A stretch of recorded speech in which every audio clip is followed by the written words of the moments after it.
Hey everybody, I am pre-recording this so we don't have any interruptions from my kiddos as I am at home with my kids and we're quarantining. And I want to do a pre-recording so there's no interruptions. And you'll notice I'm in my basement and we've decorated and things like that. So we're kind of getting into the holiday spirit and that's what's going on in the background if you notice. So to get into it, I'm going to make my little screen smaller so you can see me down here. But today on your agenda, you should see the link to this video, but underneath what we are trying to accomplish today, we are going to complete the Renaissance Workshop Google Slide. So we're going to finish taking notes on that. We are going to then watch a video called the printing press video and do the assignment that comes with questions. It's about I think it's about 15-minute video, but you'll have to pause and answer questions and things like that. So that's due today. And then you want to finish your SWABI coordinating conjunction practice, and your quiz is tomorrow for that. So make sure that you get that done. I wanted to say as well, during class, I am available. I am available in the Google Meet. I'm available through email. So I am still available. I just want to make sure whenever I'm doing this lesson that I'm not being distracted. So let's get started. So we're going to go over and obviously pause as I'm going. If you need to like open something or make something done or write something down or anything like that. But the things you need open right now is your copy of the Chem chart. So you can go to your Google Docs and look for your Chem chart, or you can go into the Persuasive Technology Project, and I can kind of show you where that is. And at the very top, this Chem chart, and you should be able to open your attachment. So that's with all the terms. We're going to be looking at those again. You can just follow along the PowerPoint with the video. You don't really have to have that open. So I will have that open for us, and I'll kind of have it open like this to where you can see the slide and my face at the same time, and I can click back and forth. So last thing we talked about in this slide was the fact that there was a transition from the medieval period to the Renaissance. And in that transition, we saw a change in the way that people looked at education and learning. And we knew that in the Renaissance, there was going to be this big challenge to government and religious thought and scientific thought. Okay, so we see this rebirth and this reaching back to Greek and Roman kind of society. And we left off talking about these Renaissance men and women that were supposed to excel in all kinds of areas in study. And we kind of like left off talking about how that impacts us today. We still have this idea that we want people to be these Renaissance people, to be good at math and science and English and history and music and architecture and all these things that you have an opportunity to take in high school. So you can see how these things tie all the way back to the 13, 14, 1500s, in which we see this growth of the Renaissance. So that's where we left off. So one group that I want to look at first are artists of the Renaissance. Now, these artists are these famous artists that you would remember, and probably names that you know. If you know the Teenage Mutant Ninja Turtles, you know the names of the artists from the Renaissance, like Leonardo, Michelangelo, Raphael, these artists that are so well known from the Renaissance. That's an easy way to remember that, okay? But these artists were hired by the patrons of the arts, and those were those wealthy merchants in the church, and they were hired to decorate homes, towns, churches, and they were rewarded in this Renaissance society. So these artistic and these artists and these craftsmen and women were given these jobs and able to do great things. And some of these, Leonardo da Vinci would be known for the Mona Lisa, Michelangelo's Davids, following Greek tradition, the Sistine Chapel, Raphael's School of Athens. these really famous works of art. And Donatello's, who's the four the Ninja Turtles that I was talking about a minute ago, the name that I left off, Donatello, and he was very famous for his sculptures, and especially in metal sculptures. But we'll look at that in a second. So these artists became very famous, okay? And again, remember, I'm jumping back and forth between the Chem chart and kind of the PowerPoint, and the Chem chart's really the thing you need to be paying attention and make sure you have those terms and ideas down. And some of these artistic techniques we'll see on the Chem chart. The first is this idea that the Renaissance brought back perspective in art, okay? And this is how you make distant objects look smaller than closer ones and appear 3D in art. And on our Chem chart, that is number 8. So a technique used by Renaissance painters which shows 3 dimensions on a flat surface. So we're going to highlight that. Perspective is a technique used by Renaissance painters showing 3 dimensions on a flat surface. And we're going to look at some art and see what that perspective looks like. We also see more portraits, which goes into this idea of individualism. We talked about that last class.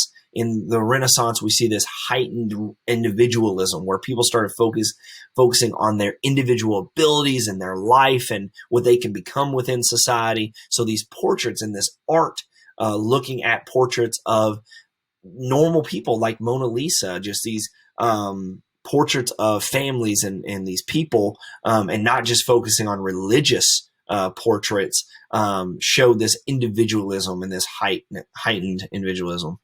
The next one is realism. Okay, that is also on our Chem chart. Realism, and it is, sorry, I forgot what, number 5, okay? So number 5 is in the Renaissance, artists began to use this technique of realism, okay? The quality or fact of representing a person, thing, or situation accurately, or in a way that is true to life, okay? So this is a really, really important kind of idea that we want to highlight, that this person, thing, or situation is accurate and is truly being shown as it is.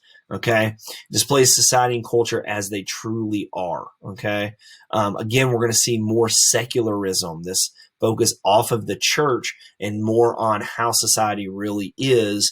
And this is going to turn into kind of a view of religion and a view of government and who has power and things like that. We're going to see this reflected in art. Okay, we also see a heightened accuracy, looking at the human anatomy. And frescoes were murals painted on plastered walls and sculptures of marble and bronze that are just going to be incredibly amazing and some of the best art in history.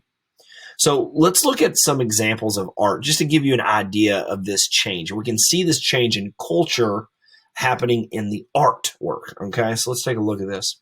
So let's start with this medieval artwork. What do you see? So I want you to pause the video and I want you to look at this and notice 3 things about the video. Okay, so I'm going to let you pause and kind of make a mental note of 3 things that you notice about this painting. Okay, so I hope you paused. Every year I ask kids, and this is, I wish we could do this in person so we can talk about it more. But hopefully one thing that you noticed is that it's 2-dimensional. It's flat. Okay, there's no depth perspective in this drawing. So it is 2-dimensional. There's nothing in the far background, nothing really closer. Everything's kind of 2-dimensional. Another thing, the colors are very chromatic. It's very it's only green and red and some tan colors.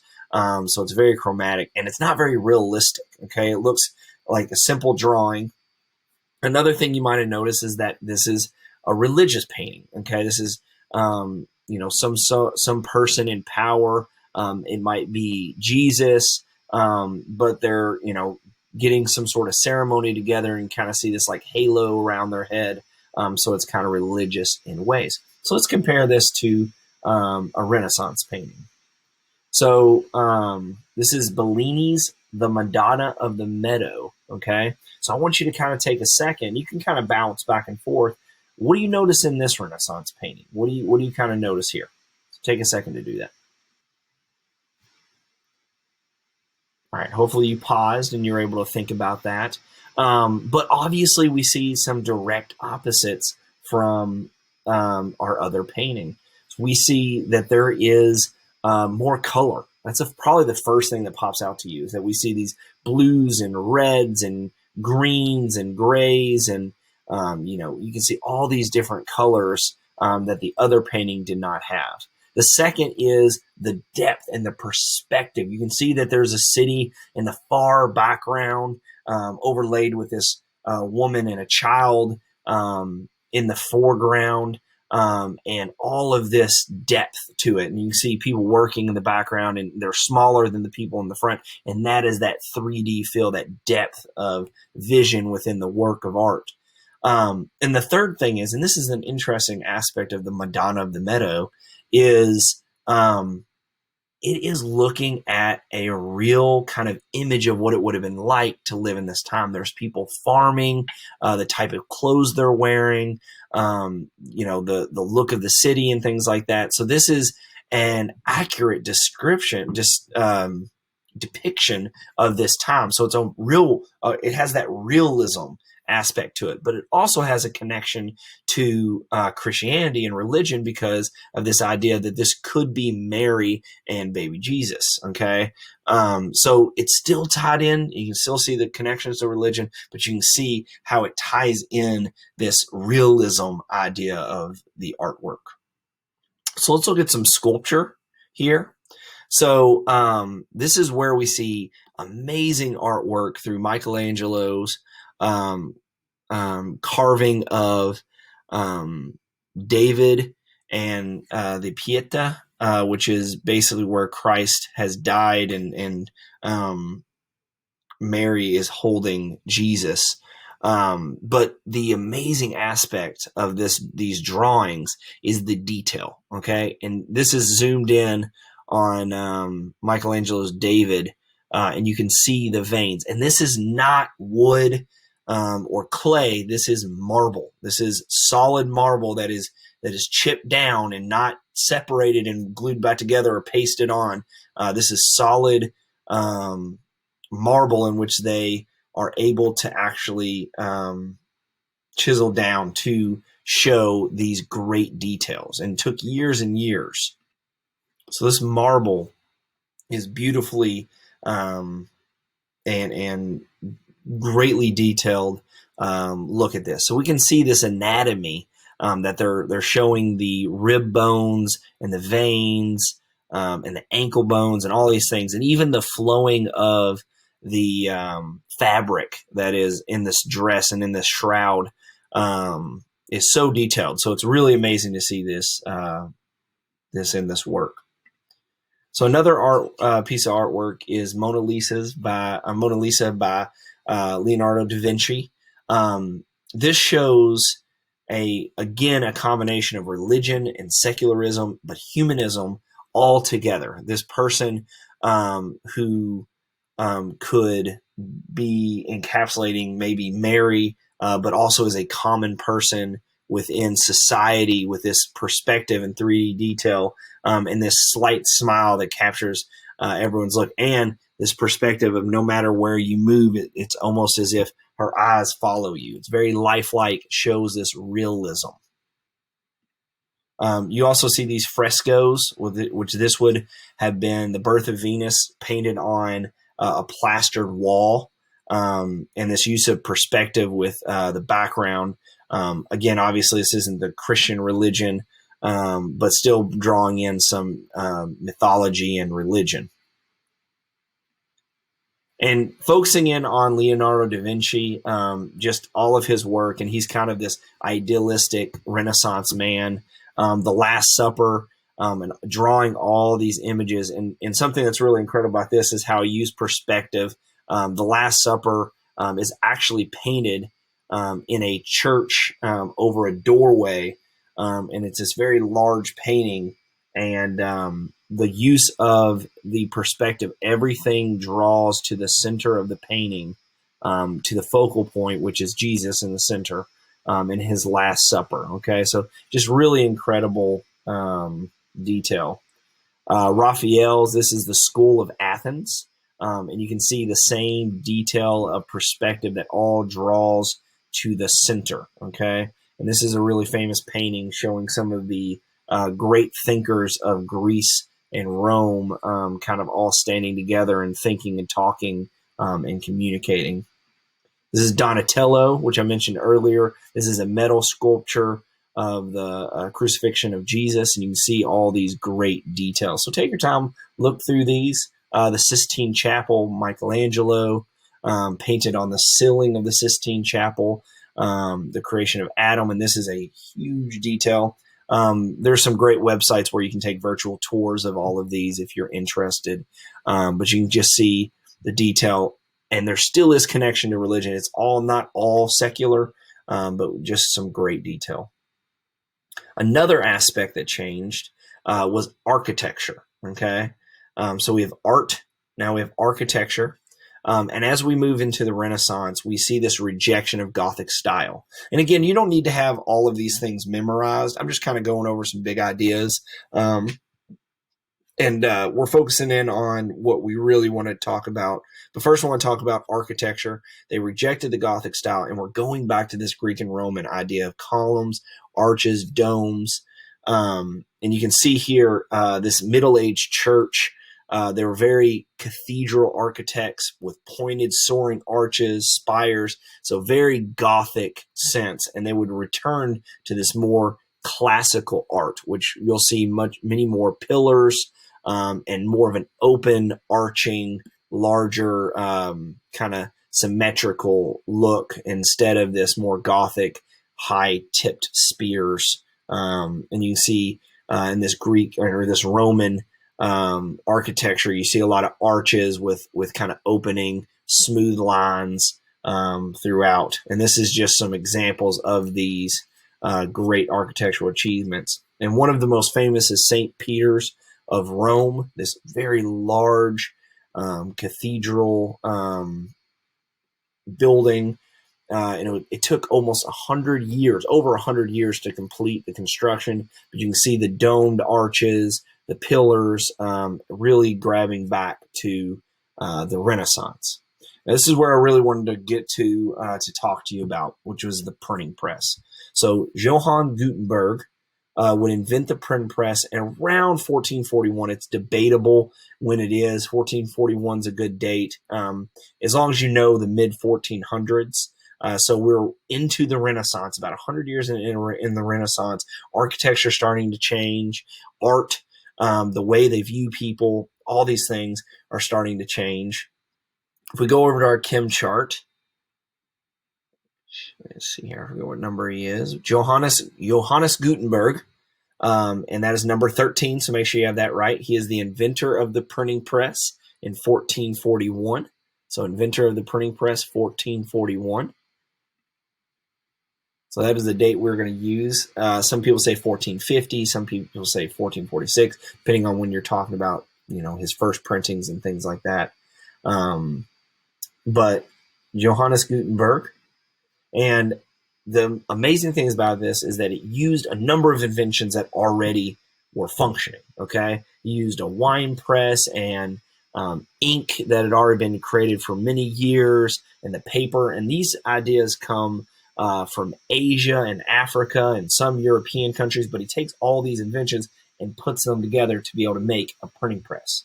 And the thing that made this really amazing is that printing was able to be 500 times faster, okay?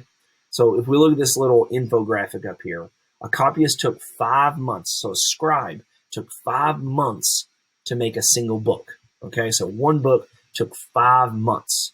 So after the creation of the printing press, one man could print 500 books in that same amount of time. So in 5 months, someone could make 500 books. So we went from one book to 500 books in the same amount of time.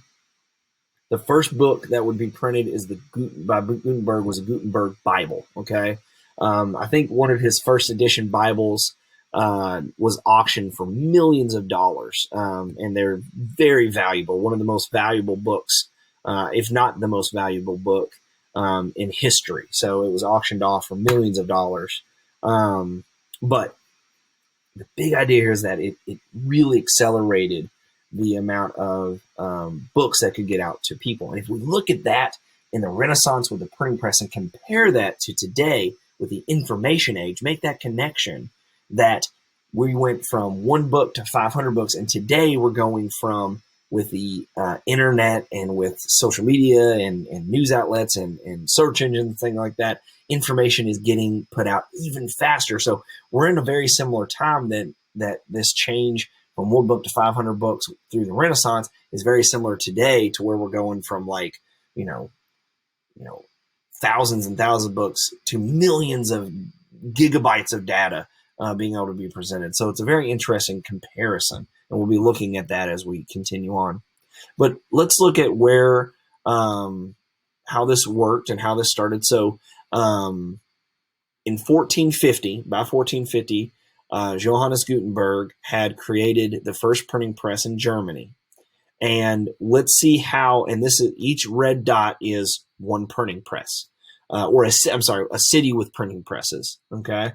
So by 1460, we see that there's 1, 2, 3, 4, 5, 6, 7, 8, 9. So within a decade, there are 9 cities in Europe, 4 in Italy, 1 in France, the rest in Germany by 1460. By 1470, we're triple that amount, okay? Spain, Italy, France, Switzerland, all over, beginning to be all over Europe. 1480, we have 10 times as many, all over Europe, okay? Now, this is a current map, which wouldn't have been broken up in the same exact way, but big idea here is that we see this big jump. So 1470, 1480, even more, 1490, and by the 1500s, we have hundreds of, and I've never counted every single little dot there, but if anyone wants to, you can email me and let me know how many. But I'm going to say it's over 100 cities with printing presses throughout Europe, okay? So we see this explosion of books and literature and writing throughout Europe, okay? And if we look here, I think the printing press is number 2. So invented in 1441, enabled the production of hundreds of copies of a single work.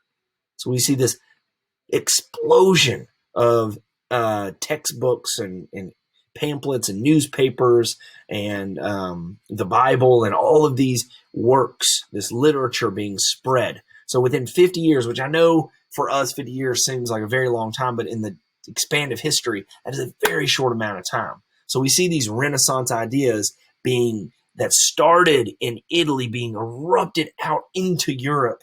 We're going to see this huge, huge change coming to culture and society and government and sciences and religion all over Europe. Okay? And the ideas that they're going to be spreading are going to be these humanistic ideas, these humanism ideas in literature. Okay? And 3 of the most famous humanistic writers from the Renaissance are Petrarch, Machiavelli, and Castiglione. We're not going to go into great deal on all 3 of these, but I wanted to highlight some of these thinkers for you to kind of see where they focused their writing, okay? And the big changes that we see in literature is they begin to write how-to books, okay? The Castiglione wrote about the ideal man and woman, so these Renaissance men and women and how we should be and how we should act in society, okay? He was a diplomat and observed court lives, but they would write these how-to manuals and all these things, and how to be the ideal man and woman, this Renaissance man and woman. Machiavelli would write The Prince, and he would guide rulers on how to gain and maintain power. So they were talking about real life. They were talking to rulers about how they should govern. So these kind of normal men and women, quote unquote normal, obviously very well educated, were able to write about life and what was going on. The big changes that we see in literature is that the works reflected their time. They were talking about what was happening in their countries, in Italy, in France, in England, talking about what was changing. And the big thing here is they wrote in the vernacular. They wrote in the native language, okay? So we go over here. Number 3 is vernacular. the native language used in a nation, civilization, or society, the language spoken by the majority of the people of the religion. Okay? Now, if we go back and we talk about the medieval period, who had all the power in education? It was the church, and the church taught in Latin. But the people of Italy, the people of France and Spain and England, they did not speak Latin. Okay, the common person didn't speak Latin. You had to be very well educated or part of the church. But they began to write in the vernacular, in the language of the country, of the people. Okay, and this is a huge change. So writing in the language of the vernacular. Writers wrote for self-expression or to portray the personalities and their subjects. So this writing in the vernacular would be major, major changes. So Machiavelli was a government official. I talked about him a minute ago. He wrote The Prince, and he was number 11 here. Renaissance writer, author of The Prince in 1513. He examined the imperfect conduct of human beings and the relationships of rulers and their subjects. So we're going to see this is one of the first steps into the Enlightenment, where they begin to challenge the role of government and how these leaders behave and how they should treat their people. And, you know, you don't have to have this memorized or anything. Let me see if I can get down to the next one. Prince's idea is that, you know, and it doesn't sound like great advice for the people, but it kind of highlights the imperfect issues with a monarchy or autocracies. So trickery is better than honesty. The world is wicked, and successful princes or monarchs must be strong as lions and shrewd as foxes. It's better to be feared than loved. Be ready to use force and deceit to hold power. So it was really almost a satire or a look at the people with this power as how they had to be kind of evil and wrong to do this. It said, you know, break agreements, tell lies, kill opponents, fight wars, keep and expand power. And it was almost like this kind of thumb on kind of the face of them. Hey, sweetie, I'm in the middle of this. But it was kind of a satire or a look at. Sorry, my daughter still found a way to interrupt. Sorry. But The Prince was this great idea, this key idea. So, okay, we've taken in a lot. Big changes come with the Renaissance. And the big idea, the biggest thing I want you to take away from this is that printing press image. All of these in the 1500s, all of these printing presses putting out hundreds and hundreds and hundreds of books with all of these new ideas starting to make changes. Okay. So going back over to Echo, I want you all to finish the second to last thing, other than no red ink, is I want you all to look at this video. It's called the assignment's called Printing Press Video and Questions Assignment. So this is a video. It says, for this assignment, you will need to open the template provided. You will watch the video that is linked in the Google Doc template and answer the questions provided. So I'll make sure that the template is available to you all. And if you open it up, it'll look like this. It says Johannes Gutenberg and the printing press. Watch the video linked here. So if you click on this link, it'll open up the video and answer the questions below. Please answer the questions using complete sentences, correct grammar, and correct punctuation. So there are 9 questions, and they go right along with the video. And as long as you're watching the video, you can pause as the questions are answered, and you'll be able to do this pretty simply, okay? Looking at the questions really quick. So number 1 is, what kind of printing did Johannes Gutenberg do before the invention of the printing press? Number 2, why was block printing so difficult? Number 3, what caused a rise in the demand for books? Number 4, how did the hand casting instrument make it easier to make letters for the printing press? 5, after inventing the printing press, what were Gutenberg's first official prints? Number 6, what was Gutenberg's mammoth venture? Number 7, how did Luther use the printing press? So this is going to jump into the Reformation. We're going to be talking about that later, maybe starting tomorrow a little bit. But how did Luther use a printing press? And so we'll get introduced to Luther. And he is on our chem chart. Luther is number 18, a German professor of theology, composer, priest, and monk, who's going to challenge the church and begin the Protestant Reformation. Sorry, going back to the assignment. What was the first newspaper called, and what was the English name? Because it gives you, I think, the Italian or no, the German name, but we want the English name. And then number 9, what happened to Gutenberg in the end? Okay, so you get to kind of learn about Gutenberg and his life. Okay, so last thing is we go back here. The last thing is our finish the Swabi practice. The quiz is tomorrow. If you want to go over a video that's going to show what to do on that, you can go to Tuesday's video and you can see the instructions. Go to the end of this video and you'll be able to see kind of me working through those if you need extra help on that. And I accidentally put this agenda on Wednesday. I'll put it on Thursday. But long story short, that's all I have for you all. If you have questions, again, I am still available in the Google Meet throughout this class period, so don't hesitate to come and ask. So thanks, guys.